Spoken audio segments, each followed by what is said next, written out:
warahmatullahi wabarakatuh. Saya Amnalia Ramadhani dengan NIM 092 akan menjelaskan tentang isu birokrasi. Saya Siva Kirana Azahra dengan NIM 084 akan menjelaskan isu tentang pelayanan publik.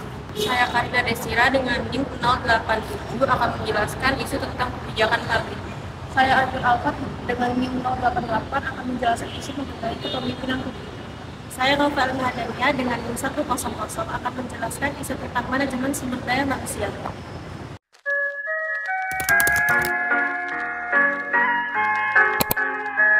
Jadi di sini saya akan menjelaskan tentang isu birokrasi. Jadi berdasarkan yang kita bisa lihat di masyarakat, bahwasannya birokrasi di Indonesia ini masih perlu ditingkatkan lagi karena masih banyak sekali kegiatan-kegiatan birokrasi yang tidak sesuai dengan apa yang seharusnya dijalankan. Seperti yang bisa kita lihat di masyarakat, bahwasannya masih ada tantangan-tantangan yang harus diselesaikan dan dicarikan solusinya.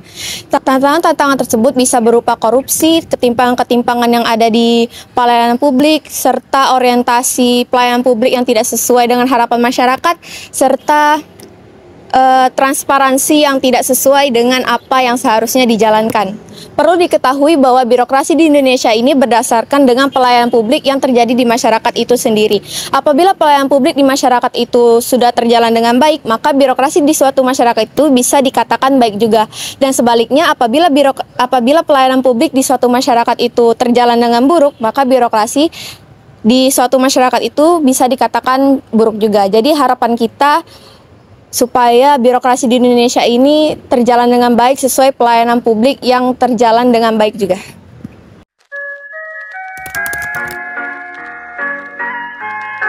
Baik, isu pelayanan publik yang akan saya bahas di sini yaitu mengenai pelayanan kesehatan. Pelayanan kesehatan di Indonesia adalah layanan yang diberikan oleh pemerintah untuk memenuhi kebutuhan kesehatan masyarakat, mulai dari puskesmas hingga rumah sakit. Indonesia sendiri masih tertinggal dalam sektor kesehatan dibandingkan dengan negara tetangga seperti Singapura dan Malaysia.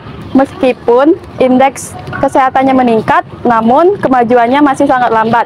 Salah satu penyebabnya adalah buruknya layanan kesehatan di rumah sakit, seperti kasus pasien terlantar di Rumah Sakit Dr. Muhammad Hussein Palembang. Ini mencerminkan kurangnya empati dan ketimpangan layanan, terutama bagi masyarakat miskin. Pelayanan kesehatan yang ideal harus tanpa diskriminasi, cepat dan efisien, mempunyai fasilitas memadai, terjangkau bagi masyarakat miskin, didukung tenaga medis yang profesional, serta diawasi secara berkala.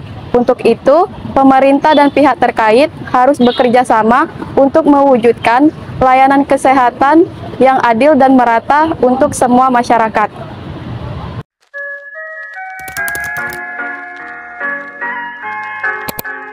Saya akan membahas isu kebijakan publik dengan tema pembatasan impor non-esensial. Saya memilih topik ini karena pembatasan impor non-esensial memiliki dampak yang signifikan terhadap perekonomian nasional, terutama pada sektor logistik, industri, dan konsumsi masyarakat, penumpukan kontainer di pelabuhan, serta bagi berbagai pihak termasuk pelaku usaha, UMKM, dan konsumen yang menghadapi tantangan akibat keterbatasan pasokan bahan baku dan potensi kenaikan harga. Adapun kondisi terkini dari kebijakan pembatasan impor non-esensial di Indonesia menyebabkan penumpukan lebih dari 26.000 kontainer di pelabuhan utama.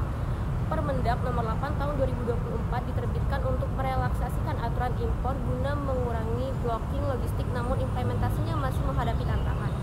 Adapun kondisi ideal yang diharapkan dari kebijakan ini memerlukan administrasi yang cepat, transparan, dan berbasis digital, serta penegakan hukum yang tegas. Dukungan bagi industri lokal juga penting agar pembatasan impor tidak mengganggu pasar domestik.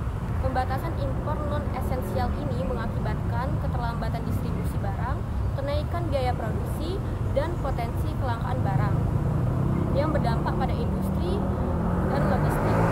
Adapun pihak yang terdampak meliputi industri besar, pelaku logistik, UMKM, dan konsumen yang merasakan dampak dari kebijakan ini, seperti gangguan operasional dan kenaikan harga barang.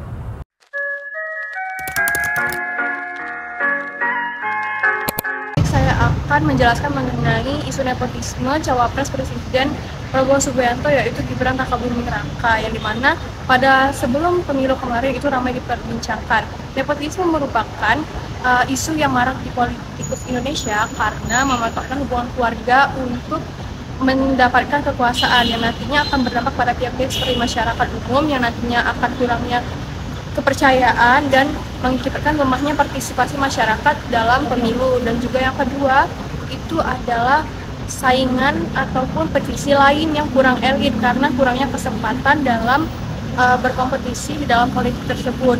Untuk kondisi yang ideal dari kondisi tersebut adalah dengan memilih pemimpin sesuai dengan integritas dan juga kemampuan yang mereka miliki, bukan dari popularitas semata. Baiklah, sekian.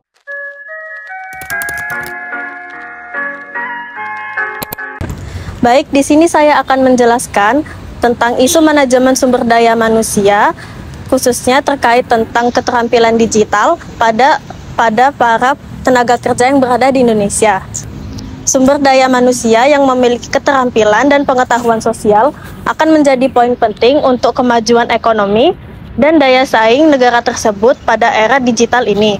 Indonesia sendiri, tantangan dalam pengembangan sumber daya manusia, khususnya keterampilan digital, masih menjadi isu yang perlu mendapatkan perhatian serius.